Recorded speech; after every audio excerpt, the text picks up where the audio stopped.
One of the biggest problems that Africa face up to today is the problem of identity.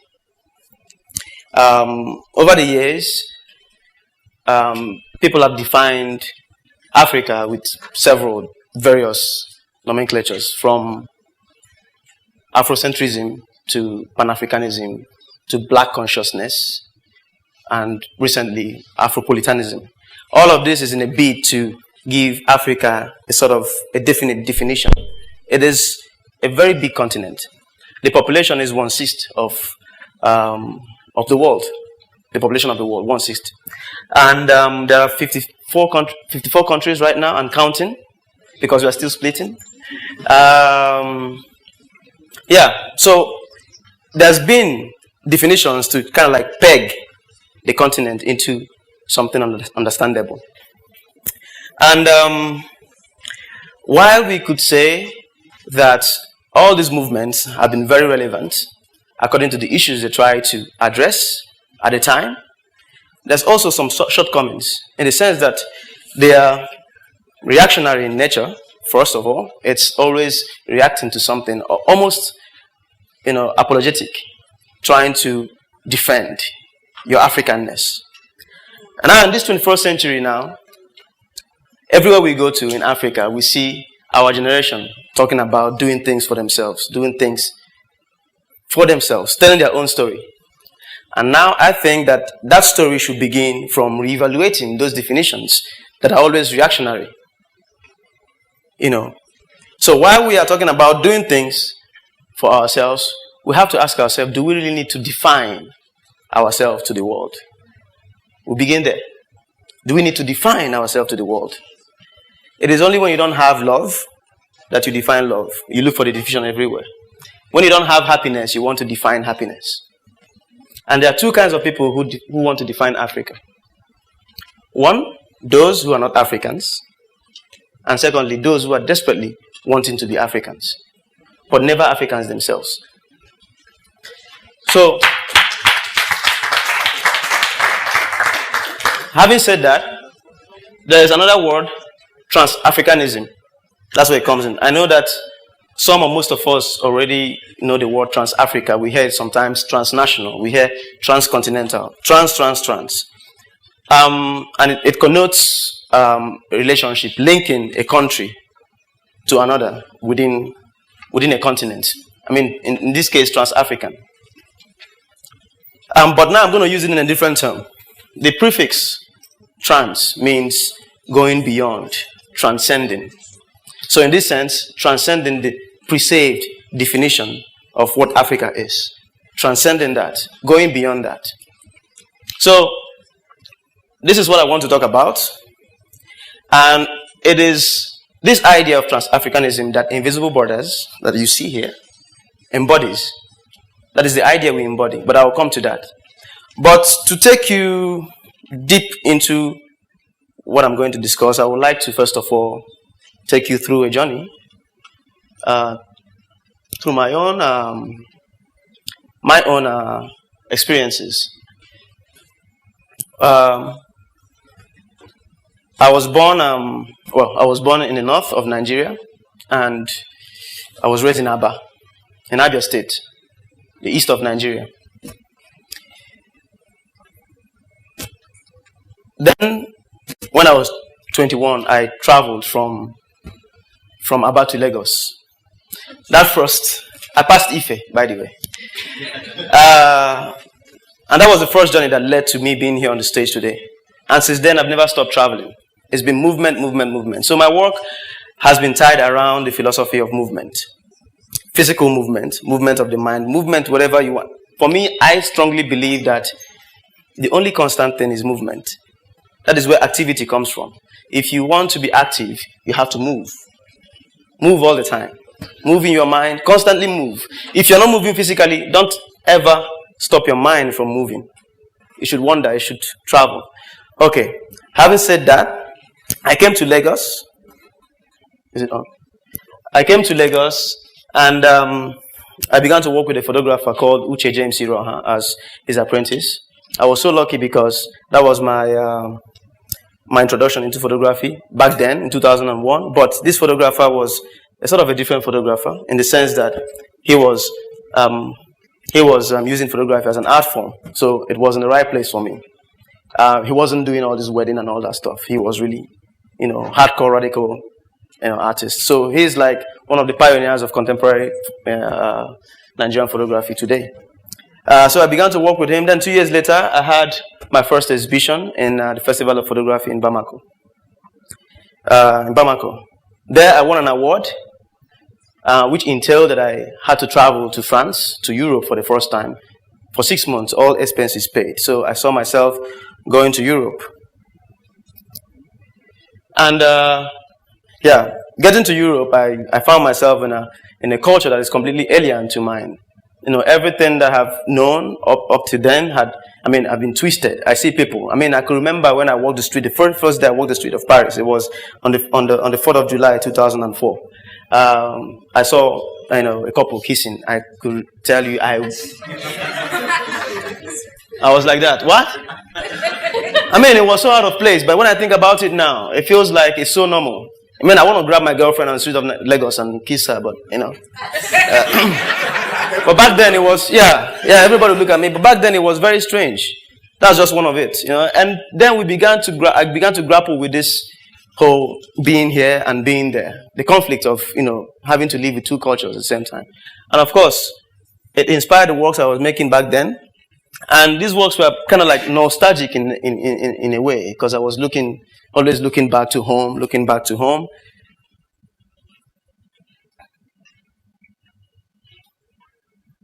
Oh. Yeah. Well, this is like I also write my photography, so it's not. This is also one of my projects. So this is Lagos, but it's actually a fictitious Lagos. It was. There's no metro in Paris that's called Lagos. This is me going up there, climbing up the ladder. First of all, taking permission from the metro service, and then the subway service, and then going up there and putting up this poster saying Lagos. So, and then there's one little figure there which you can see, which is, by the way, Asha, the musician. She was actually posing for me back then. I will come to that, why we'll actually be doing this thing together, of course, with Kudus as well. So I create things like this. All of them, of course, that work was about, a long wait. The immigrant who came to Europe, but his intention was actually to go back home. That's one thing people don't think about going to Europe. They never want to spend all of their life there. They want to also come back to their families, but they get stuck. It's like a prison. They stay there forever. They're waiting for that ticket, but not just the ticket. Not just the ticket. They're also waiting for, to have their, to hold something. So I began to create these works, dealing with the issues of the otherness. This is also an Asian lady, obviously, that was carefully lit, by the white dresses wearing, carrying a flower, looking into the camera, singling herself out from the crowd in a way. So I deal with issues of otherness a lot because that's what I was really related to. And then I began, even in 2011, up to 2000, I still do it. This is one of the works. And then this one as well. And then this is when I was forcefully thrown into the deportation camp in Berlin because my visa expired. I was still traveling, and then they caught me, and then that's part of it. And then this one I don't know. Can somebody put up this light, please, so that this light, so that I can because good. So and this is a work called Rich Dad Poor Dad, and it's a reference to how we kind of like tend towards the American capitalism. This is a very important book. Everybody knows this book, basically. Everybody knows it. So this is a farmer sitting down in his farm and enjoying his free time reading this book, hoping that one day he's going to be the rich dad, not the poor one. So, and then also this one, it's 2010. This is very interesting because for me, I was saying, with the advent of technology and, the dispersal of information, everyone has information. Even the layman is saying now, you can't steal my vote anymore. I know better. So this is like a scene that I enacted in a marketplace with this, tomato seller, for example, struggling, fighting with the ballot box, with the politician who hypocritically is dressed in white, which signifies that holiness, your holiness. Yeah, exactly. So, but then, while back in Paris, I wasn't alone. I had friends, of which one of them was Kudus, and of course, Asha that you saw. All the time we come together, we were like these people who have heated arguments, heated conversations, discussions on what Africa is, how we can make Africa, how our work can change things in Africa. Of course, I was, by the way, afterwards at the Fine Arts School of Paris doing my master's, while Kudus was at the School of Dance in a city 1 hour from Paris. So in the weekends, he comes to my house and then we hang out. Sometimes we can discuss for 3 days. We will talk and talk and talk until our voice will go. Then, out of those conversations came a project, Do We Need Coca-Cola to Dance? Which we just saw the video now. It was Kudus who put together that project. And I was telling him today that, what Emmanuel has done here today reminded me so much of, the zeal and the energy with which he tackled this project, brought the funding together, and put together a team of 5 people, 2 dancers, 2 filmmakers, and a photographer within that filmmaker as well, and a sound engineer, 5 of them. So we traveled across 6 cities in Africa, from Lagos to Cairo, then Johannesburg, Maputo, Nairobi, and Yaoundé. And it was simple, like you saw in the video. The whole idea was to share. The whole idea is to deconstruct this idea that if you do not have a stage, a Coca-Cola stage, well-funded, then you cannot express your art. I was greatly inspired by this project. Really, for me, this was where Invisible Brothers began, and which led to the work we've been doing now, which we're going to. That's why it's important for me to present this, because I traveled with him, and at that point in time, you're stuck in class back in Paris in this school, and everybody is like telling you how you are so lucky to be in a big school like this. Of course, we are, because we are also with a scholarship for 3 years. So from the French embassy. So it was really cool. But at the same time, artistically thinking, each time we sit in the class, we think, we don't connect with what they're telling us, because they don't mention Africa in the history of art they're teaching us. And that, for us, as radicals as we are in our mind, that doesn't work. We feel like what they're teaching us is not for us. So, of course, we began to explore our own path. Then when we got to this project, I began to see an opening of where I could take my work to. So, traveling with him. Then in Maputo, I had a link to actually go back to Maputo afterwards. In 2008, I began to ask myself, how can I do the same in photography? How can I do a sort of a photographic performance? A photographic performance where you bring art to the people within their own context, make them enjoy it, build it into their everyday life, so that it's not going to be this thing that is hung on the wall, and then there are invitations everywhere, and then they come and see it. And I also was running with this idea that you have to do that first to sensitize the people. That is how you create audience. You can't just bring anything anywhere and put up, and they won't talk to you. You have to first of all sensitize the audience, and that's where our work is leading to. Then in Maputo, I began to photograph.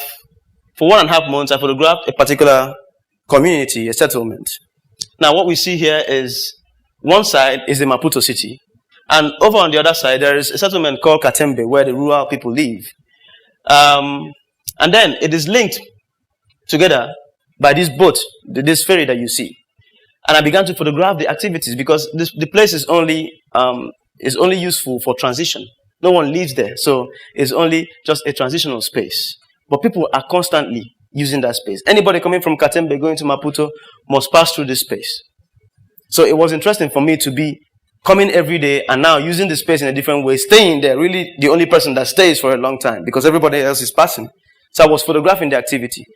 And what I wanted to do was to extract something that they weren't seeing anymore, because they just don't use the space. I mean, they just use the space and never pay attention. And for me, it was important to do this because that is the only way you can get them to look at the art, to show them what is in their space, get them to be interested in it differently, without being so disconnected by saying, oh, you made this photo in China, or you made this photo in Nigeria. They won't talk to it, but if it is their space, they will stop and say, hey, I know this person. But I didn't recognize the person. I want people to relate with the work in that manner. So I photographed them. This is the Maputo. This is when I'm now. I take the boat every day, back and forth. And then this is the Maputo city, as you can see, when I was on the other side. And these are the works I made. This was in the boat, in the ferry. So I photographed. Very simplistic images, head on. I was working with a huge camera, studio camera.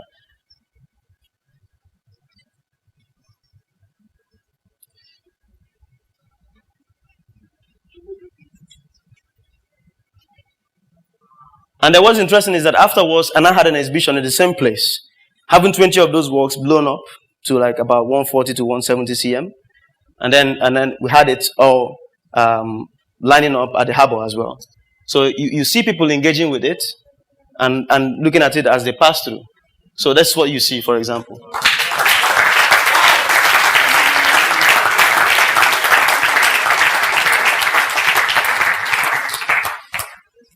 Now, this is also what it looks like. Good. So then in 2009 came Invisible Borders and Trans-Africanism. Now, in 2009, I spoke to a group of photographers in Nigeria, called them and told them of this idea of traveling by road from Lagos to another country in Africa. So the whole idea was, let's all get into the bus, travel by road, connect, meet people, photograph, bring back images, great images and great experiences. While we are traveling, we will also try as much as possible to connect with people that are not traveling with us through a blog. And so in 2009, we did it, and we realized it was actually successful, and then we decided it was going to be an annual project. Then we did it in 2010 from Lagos to Dakar, and then in 2011 from Lagos to Addis Ababa. This time around, the project is getting bigger and bigger with more funding, with more sponsors, with more partners, and of course, with more interesting participants. This is where we are now. This is a little bit of some statistics from the 2010 road trip, just to give you an idea of what it's like. And then this is the blog. So people subscribe to the blog,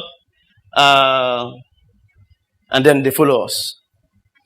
But now, as we traveled over the years, like 3 years, we fine-tune the aim of Invisible Borders. Where are we going to? We are artists. It's a combination of artists and like photographers who are more artistic, and then you have photojournalists, you have writers. Emmanuel joined us on the 2011 road trip, and he was blogging. He blogged he kept all the blog for 2011. And then we also had an art historian from Ghana and another photographer from Sudan. So we're expanding now to include non-Nigerians. But then I began to think of this idea of trans-Africanism. And to make you understand how I'm thinking about it, I'll take you a little bit backwards to 1885 during the Berlin conference back in Berlin, where Africa was divided and scrambled. Now, this is what Africa looked like after the scramble, after they've divided it. And then you see even the little islands, dotted. They took everything except Ethiopia, of course. But what is interesting is not so much about the scramble, but it is the way they went about it. For example, the British wanted to create a line, a railway that would connect all its colonies from Cairo to Cape Town, joining them together, so that they could be one, so that they could keep them together. And then the French wanted to create their own line, horizontal line from Dakar to Djibouti, linking all their colonies together with a railroad and roads, the ones that will now inspire the Trans-African Highway of today. These were the roads. This is the poster. And then their lines intersected in Sudan.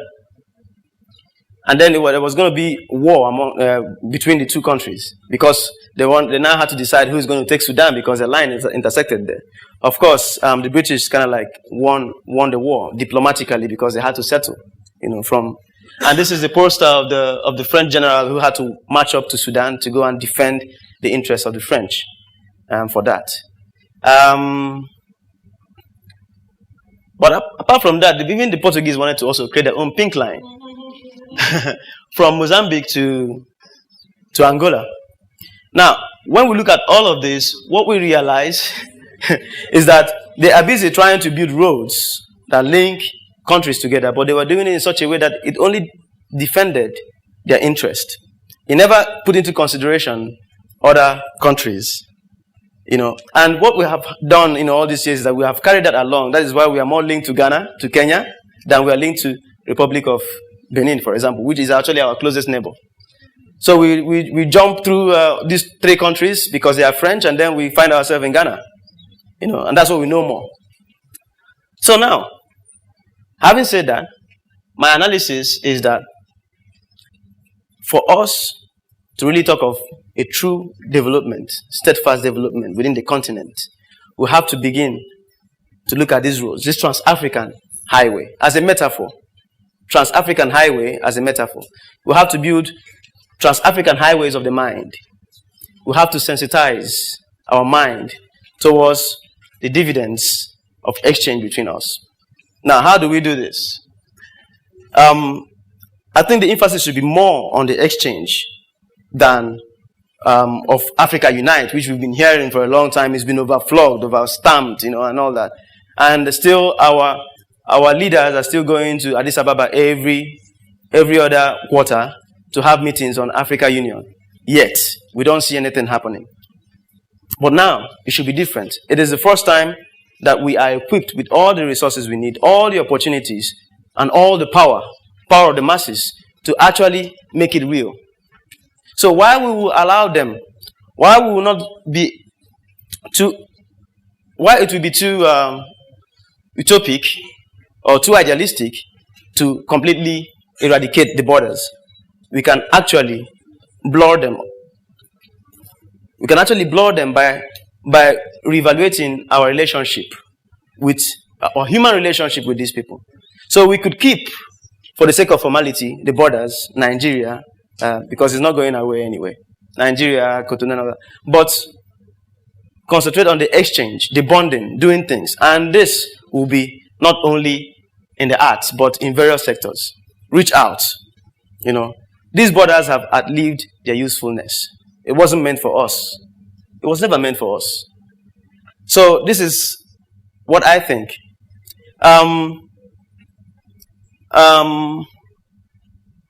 So having said that,